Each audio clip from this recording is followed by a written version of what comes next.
I think about all those stories in Paris, and you think of like the Grand Arch and all the things that were there. You think of the built-up city and the craziness. Man, we had a pretty amazing cosmopolitan life in Paris. I mean, it's crazy expensive. We were poor as nothing else, but it was awesome. But then God calls us from there to go to the Middle East. And if you would have told me, like, Jay, you're going to leave Paris and go to like 25 million of crazy people in Cairo, I'd be like, you smoking all the crack, because I'm not going.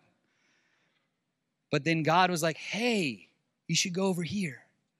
And we just kept following Jesus, because reach the world, make disciples, love God.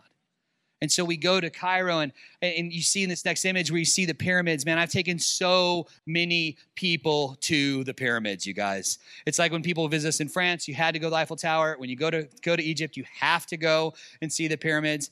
If you go to Egypt and you don't see the pyramids, what are you doing? So you have to go see them. So we had to take lots of people.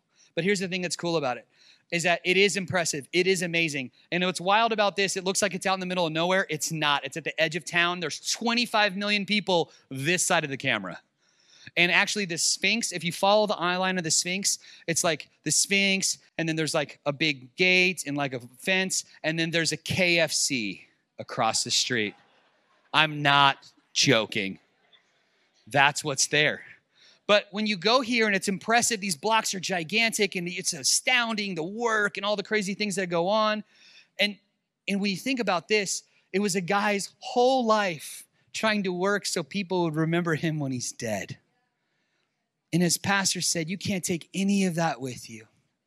They might remember you built a really cool thing, but guess what? In eternity, it matters zero. Because it's not invested in people's lives. It's not eternal in worth. It will burn up. It will burn up on entry into heaven. I think about Alexandria and all the stories that we have with friends there.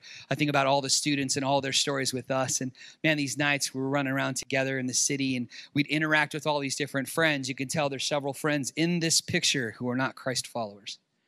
But here's the cool thing, is that they would ask us to pray for them, because they knew that we loved God and that we had a relationship with God. And they could try to go their other route and couldn't find that same peace, because the peace they're looking for is found in Jesus. And there's so many stories I could tell about individuals that one after the other, they would be those who would want to follow Jesus, and they would follow Jesus. That takes so much guts to do in the Middle East. You turn against all your family norms and all your connections to follow Jesus. And they would do it because they found something they knew was real, and they couldn't shake it.